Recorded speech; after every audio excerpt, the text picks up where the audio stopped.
California, Los Angeles. আল্লাহ পাক জেনা ব্যভিচার যে দেশে বেশি হয় আল্লাহ পাক বরদাস্ত করেন না। শহীদ আল্লামা দেলোয়ার হোসেন সাঈদী ক্যালিফোর্নিয়া এবং বিশেষভাবে লস অ্যাঞ্জেলস সম্পর্কে একটি গভীর ভবিষ্যৎবাণী করেছিলেন, যা আজকের দিনে বাস্তবতার সাথে অনেকটাই মিলে যাচ্ছে। তিনি বলেছিলেন, ক্যালিফোর্নিয়া এবং পশ্চিমা দেশগুলোর মধ্যে যেভাবে জেনা, ব্যভিচার এবং অপরাধমূলক কর্মকাণ্ড বৃদ্ধি পাচ্ছে তা আল্লাহর গজবের কারণ হয়ে দাঁড়াবে। তার কথাই ছিল, যখন কোনো সমাজে এই ধরনের পাপমূলক কর্মকাণ্ড বৃদ্ধি পায় তখন আল্লাহ তাআলা সেই সমাজে গজব পাঠান, যা প্রাকৃতিক বিপর্যয়ের আকারে পৃথিবীকে আঘাত করে। আজকের লস অ্যাঞ্জেলস বা ক্যালিফোর্নিয়ার অবস্থা যেন আল্লামা সাঈদীর ভবিষ্যৎবাণীর একটি বাস্তব প্রতিফলন। California, Los Angeles. আল্লাহ পাক জেনা ব্যভিচার যে দেশে বেশি হয় আল্লাহ পাক বরদাস্ত করেন না। দুশ্চরিত্র যে দেশের মানুষ দুশ্চরিত্র হয়ে যায়, জেনা ব্যভিচার বেশি হতে থাকে, আল্লাহ হরক করে দেন, গজব দেন।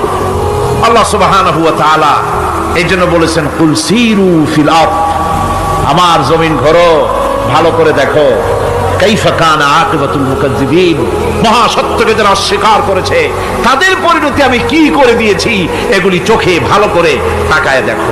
দাবানল, জলবায়ু পরিবর্তন, ধ্বংসাত্মক প্রাকৃতিক দুর্যোগ, এগুলো আল্লাহর গজবেরই একটি প্রতিফলন, যা পশ্চিমা দেশগুলোর অবক্ষয় এবং সমাজে বেড়ে ওঠা পাপের ফলস্বরূপ দেখা যাচ্ছে। লস অ্যাঞ্জেলসের দাবানল, যেখানে হাজার হাজার একর জমি পুড়ে ছাই হয়ে গেছে এবং হাজার হাজার মানুষ ক্ষতিগ্রস্ত হয়েছে, তা এক দুর্বিষহ পরিণতির চিত্র। আল্লামা সাঈদী রহমাতুল্লাহ আলাইহির ভাষায়, যখন পাপ বৃদ্ধি পায় তখন আল্লাহ তাআলা সেই জাতির উপর গজব পাঠান, যা তাদের ধ্বংসের দিকে নিয়ে যায়। তিনি বিশেষভাবে উল্লেখ করেছিলেন যে সমাজে জেনা, ব্যভিচার এবং অনৈতিক কর্মকাণ্ড বৃদ্ধি পায় সেখানে আল্লাহর গজব আসবে। ক্যালিফোর্নিয়া, যা বিশ্বব্যাপী তার সংস্কৃতি, বিনোদন এবং সমাজের আধিপত্যের জন্য পরিচিত, সেখানে এই ধরনের অবক্ষয়ের পরিণতি দেখতে পাওয়া যাচ্ছে। আমেরিকার ফিল্ম ইন্ডাস্ট্রি এবং বিনোদন মাধ্যমেও এর প্রতিফলন স্পষ্ট, যেখানে প্রচুর অশ্লীলতা এবং অনৈতিকতার প্রসার ঘটছে। আল্লামা সাঈদীর এই বক্তব্য আজকের ক্যালিফোর্নিয়ার পরিস্থিতির সঙ্গে এক অদ্ভুত সাদৃশ্য তৈরি করছে।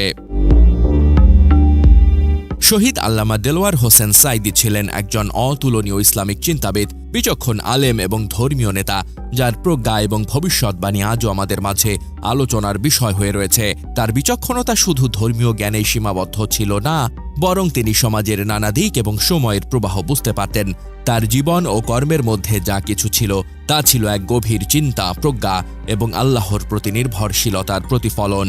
শহীদ আল্লামা দেলোয়ার হোসেন সাঈদী ছিলেন একজন অতুলনীয় চিন্তাবিদ এবং ইসলামী দার্শনিক, যিনি তার জীবদ্দশায় সমাজের নৈতিক অবক্ষয় এবং ইসলামের শিক্ষা নিয়ে গভীরভাবে বিশ্লেষণ করেছিলেন।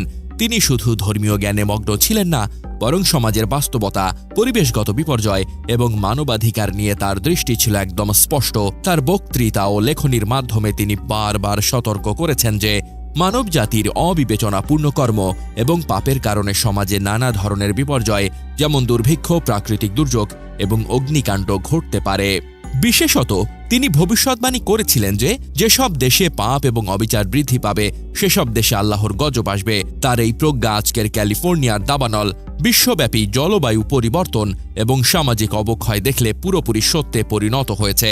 তিনি তার বক্তৃতায় ইসলামের মৌলিক দিকগুলোকে আধুনিক সমাজের সঙ্গে সমন্বয় করতে বলতেন, যাতে ইসলামের আদর্শ কখনো পুরনো না হয়ে যায়, বরং সময়ের সাথে নতুন প্রেক্ষাপটে প্রাসঙ্গিক থাকে।